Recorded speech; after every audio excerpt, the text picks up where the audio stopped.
大家好，我是邱平，我现在在重庆长江边上面。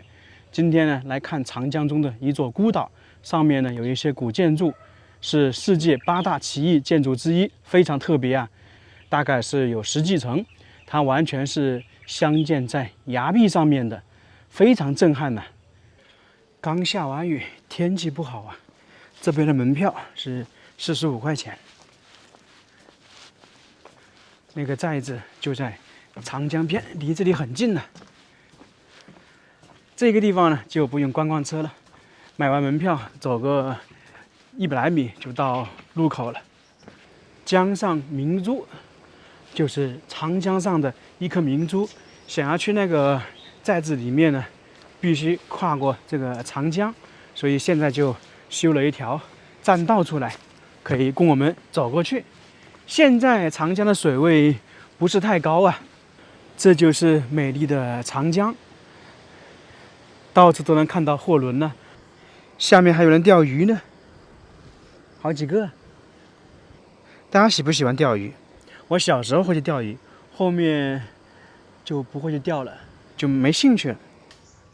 全国重点文物保护单位石宝寨，也是国家级的4 A 景区。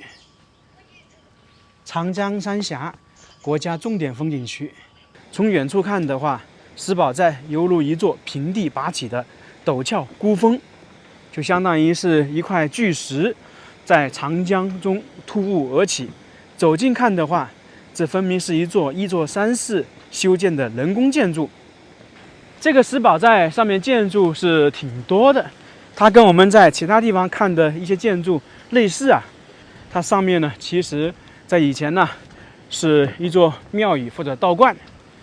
基本上只要是这种突兀或者单独在一个地方的建筑，都是如此啊。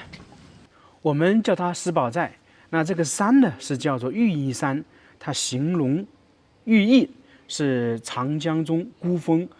这个地方还有一种说法，它像极了一个巨大的盆景，因为这里有木质阁楼，有树木，从远处看的话，特别是从顶部看，确实是有点像。我已经来到这个寨子里面了，相当于也是登岛了，在岛上。那边就是最高处，上面呢也有很多建筑，特别是有一个天子殿，里面呢还供奉了关羽。这个下面呢也有很多雕刻，我们从这边下去，然后一路从那边爬上去。这个寨子的那个寨楼纯木结构的，它是可以登顶的。这里的雕刻啊叫做关公墙，主要呢是讲述关公的故事。首先我们看到的是为学入迷，就是说关羽呢自幼聪明好学，聆听教诲，心无旁骛，正在努力学习修身养气。关羽我们非常熟悉了，之前去山西那个关帝庙看过，也去看了关公那个墓。这个关公墙呢，全是汉白玉雕刻的，由桃园三结义、单刀赴会9幅广为流传关公故事组成。关公的忠义形象深入人心，是中文化的典型代表。你看这里就比较明显了，关公已经长大成人了，在这里呢算是除暴安良。那到这边就来到了桃园三结义了。从小时候学习长大习武，后面桃园三结义，最后是败走麦城。这个关公墙大概就是这么弄的。前方有个牌坊，叫做必字碑，取自《礼记·中庸》，意思呢，登高须从低处开始，行远呢要从近处起步。这个石牌坊建于道光时期，也有一些雕刻，好像有麒麟这一些。这个应该是鹿，快到那个寨楼的入口了，在这里看也是比较漂亮的，在外面看就更是如此。今天来这里最重要的目的就是看前方这栋建筑，这个寨子的命名也是根据这个建筑来的，它是一座纯木结构。石宝寨是我国现存体积最大、城市最多的穿斗式木结构建筑，所谓穿斗式木结构，就是在修建的时候没有用到一颗钉子，意思就是说全靠木头跟木头之间搭配起来，我们常说的榫卯结构。之前我们在山西看到很多几百年、上千年的木构建筑，就是榫卯结构形式的。所以说，中国古代的工匠技术智慧确实是比较厉害呀。石宝寨的修建最早呢，可以追溯到明朝时期，到现在差不多400多年的历史。特别是当时的中州知府修建了石宝寨上面的天子殿，等一下我们能够看到。到了清朝乾隆年间，又在山顶修建了一座寺庙。当时想要进出这个寨子的顶部啊，是靠那个铁索上下山，就相当于是一个悬崖栈道一样的。到了清朝嘉庆的时候，为了上下的方便，依托山势修建了9层阁楼，就是我们今天要看的这个纯木结构的建筑。一眼望去，这个建筑是不是有点奇怪呀？分为2部分。那这里呢是2个时期修建的。这栋建筑呢也被称之为世界8大奇异建筑之一，总共高度是56米。这里就是入口了，也可以称之为山门。看看这个建筑是不是有点不一样？它上面呢叫做小蓬莱，意思说这里是仙境，天上人间嘛。为什么会说天上人间呢？因为在顶部啊有一个桥，说是通往天上。等一下我们再看。小蓬莱旁边还有五龙彭胜，像一个地方写着蓬莱还是比较少的。现在走上去看一看，我们也去登一下小蓬莱，登一下仙境。这些石碑应该是功德碑，留下了很多名字。这个功德碑也叫青玉碑，大家仔细看看这个碑的颜色是不是有点不一样啊？这是相传当地的老百姓靠这个碑预测天气，十分灵验。若这个石碑呢颜色比较深，冒出水汽呢，表示第二天有雨；若颜色泛白，比较干燥，则表示第二天为晴天，从而呢称之为青玉碑。我们现在看到颜色是比较深，那么按照说法是明天有雨。反正我刚刚来的时候，这里还在下雨。那这种说法大家相不相信呢？继续往前走，前方这些都是木头的，大家看起来是不是挺新的？因为这一块也是经过修缮嘛，几百年的时间不可能没有经过修缮，特别是上个世纪5、6年经过一次大的修缮。现在站在这个位置，刚好呢是山门的背后，这里也有雕刻塑像哪吒闹海，以及呢双龙腾起。现在开始上去了，它是依据山体来建造的。上去就是2楼了，你看放了很多石头堆积而成，下面也是靠石头和木头支撑的。开始正式进入木结构了。整个这个房屋全是用木拆的，没有用钉子。一上来发现没有，有很多柱子，特别多，柱子横梁很多啊。这就是这边建筑的特点，叫做穿斗式。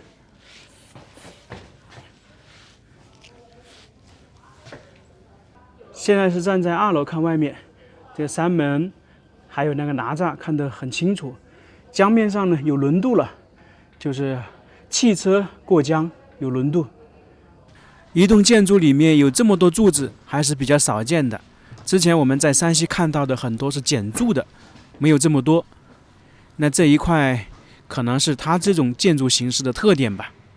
你看上面全是那个拼接的，确实得佩服我们古代的工匠啊。以前这个地方还有门呢，你看门栓上面，就等于你要上来必须要开门才能上来，估计当时建造的时候就有。在2楼这里有一组雕塑，这是一名将军，他是叫做八幡子，古八国将军，就是宗县人。在周朝末年，也就是春秋那个时期吧，八国内乱，这个八幡子呢就向楚国借兵，当时他答应给3个城池给他，就是说帮我如果镇压人叛乱，我就给你3个城池。后面八国那个把叛乱镇压下去，就是已经安宁了。楚使就是楚国的人呐、来守城。这个八幡子说啊，我作为八国的一个将军，我如果把自己国家的城池给了其他国家，我这个是不忠不孝。那如果说我不给你的话，我就失信，所以说我就自杀，你把我的头颅带过去吧。这组雕塑讲的就是他的故事。这个人的墓还在重庆的市区，是在一座大厦的下面。这个木构建筑，刚才我们说是分为2个时期建造的，其实不是啊。它最早始建于清朝康熙时期，但是那个时候还没有完全的形成。到了乾隆时期，是存在了2层楼阁，就是我们刚才看的第1层和第2层。到了清朝嘉庆时期，就变成了9层木构建筑。到了上个世纪50年代，这个石宝寨进行修缮，在上面呢又增加了3层，总共呢就变成了我们今天看到的12层阁楼，算是有一个演变过程。柱子可以说是密密麻麻呀，它这个楼就全靠柱子支撑着呢。这个就跟我们现在建房有点关系。我们现在呢是把框架打好，然后砌砖、弄窗户、弄门。那么当时他建造这个房屋，估计也是一样的，就先把框架弄好，像这个门窗就是后面弄上去的。古代建房可能木构结构都是这样的，所以说你看，1、2、3、4、5，这里短短的话就有10几根柱子。那1层的话有差不多20多根柱子，就靠柱子支撑着。在3楼这个墙壁上面有石刻，写的是“直方大”，清朝嘉庆时期写的。可以看到这个“直”是少了一横，意思说耿直呢要因人而异，平时呢多长一个心眼，从而说这里就少了一横。上第4层。这个爬上去都要有一段时间。刚才我们介绍说是穿斗结构，它是横梁为穿，竖柱为斗。可以看到那个横梁和柱子是穿起来的，这就是穿斗。这些都算的是窗户，一扇窗，一道景，一幅画。大家看看是不是如此？通过窗外看，确实是。只是说这2天天气不好，如果是大太阳的话，就更漂亮了，有长焦镜头就完美了。那边、这边，江上的船只都可以称得上是一幅美景，一幅画卷。第5层，你看，这都是根据山体结构来的。柱子呢，有些直接在石头上面，有些加了那个垫的，就是柱础。我看一下这个柱子是一整根还是接起来了？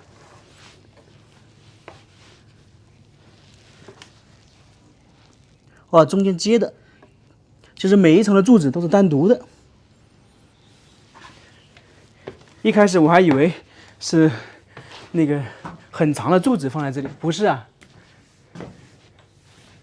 第5层就是看到很多石头，这里呢还有那种拴马柱，像鼻子一样，谁搞的？这是以前人家留下来的木宝，看不出来是什么时候的。那我们就继续往前走，第6层。这个第6层有一个东西，释迦牟尼的头像，开凿于明代，这个挺大的，宽1.04米，高1.24米。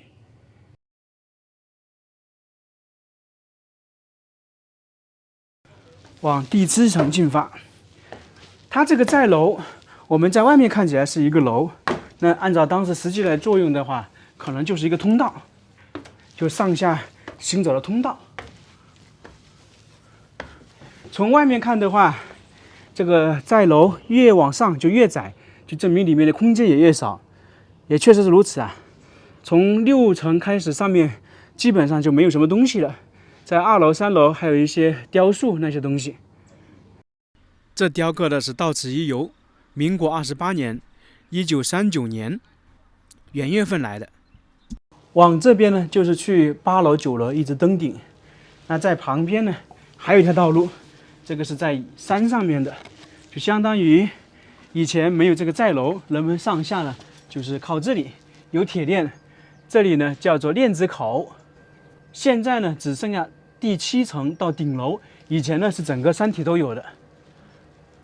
这个地方很惊险的，必须要抓铁链，不抓铁链的话也不好走。估计以前登这个山的人有一些已经摔倒了，特别是下雨比较滑。像现在你如果不抓着铁链也不好走的。这边有个平台，先去这平台看看。哎呦，啊，一览众山小，这风景是真漂亮。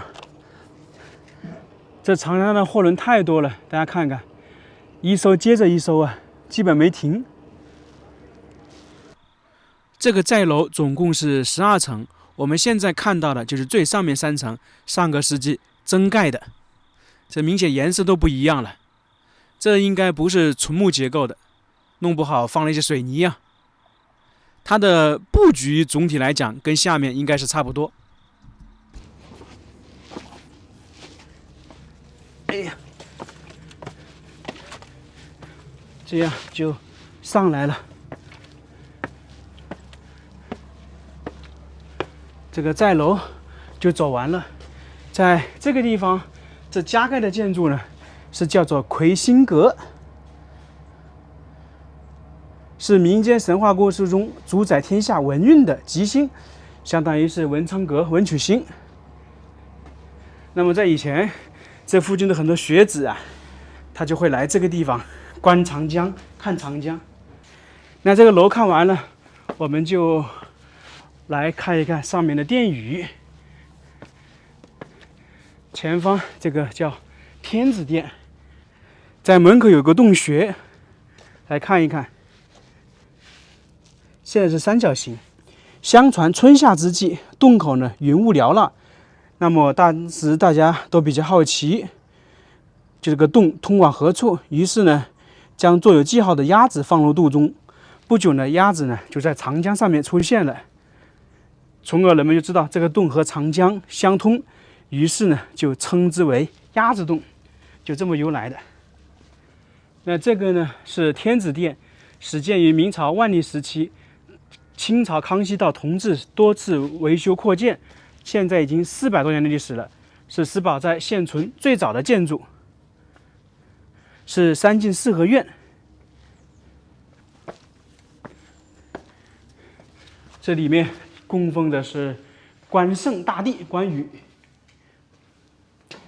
继续往后面走，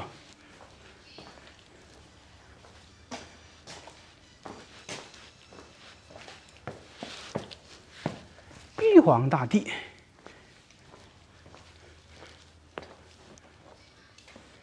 在中国古代神话中，玉皇大帝被认为是天宫的主宰者，统治3界，包括神仙、妖怪、人类、万物。两边呢就是天上那些神仙，哪吒、二郎神等等，还有托塔李天王。来到了第3进院落，这边呢有一座与众不同的桥。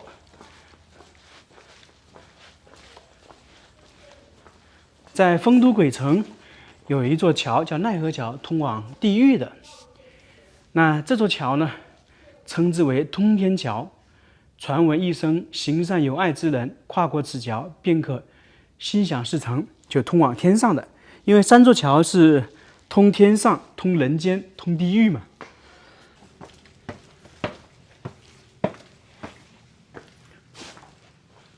最后是王母娘娘。上古神话中一位至高无上的女神。在后面这里还有一个流米石，相传呢，在这里有一个洞穴，一直有米出来，就是可供一个和尚吃。后面有一个和尚嫌孔小凿大，于是呢米就绝了，告诫世人要知足常乐，切勿贪心。现在来到了后面平台上面了，这边还有个大炮，这一块呢也是石宝寨的最高点。这个大炮是同治年间的，现在只剩下残存了。在这里可以假设一下，一炮而红，应该是这样。对面大家看起来是不是像一个城市啊？其实不是，这里只是一个城镇。在南方，真的很多时候一个城镇可能比北方一些小的县城人口都多。到这里，这座石宝寨木构建筑我们就差不多看完了。刚开始说它是世界8大奇异建筑之一，大家觉得算不算呢？我觉得啊，它可能第一是外形比较独特，跟我们平时看的那种木构建筑阁楼有点不一样。第二呢，就是它不是单纯的阁楼或者房子，而是一条通道，一条上下的通道，这个是比较少见的。另外，这栋建筑呢，被美国的一个探索频道在2010年纪录片里面评为是中国7大奇观之一。另外6大呢是兵马俑、金龙峡悬空寺、万里长城、乐山大佛、武当山、紫禁城。另外6个都是大名鼎鼎，大家非常熟悉了。那石宝寨尽管说比较奇特奇异，但是我觉得把它和另外6个放在一起，我觉得还是比不上的。不光是知名度、历史、代表性都比不上的。可能是当时拍纪录片的这些人，他中国没有走完吧，只是发现了或者看到了这个石宝寨而已。不过整体而言，这栋建筑加上整个这个寨子还是有一点特色的，值得来一次看一下。那这个视频我们就到这里了，非常感谢大家，我们下个视频再见。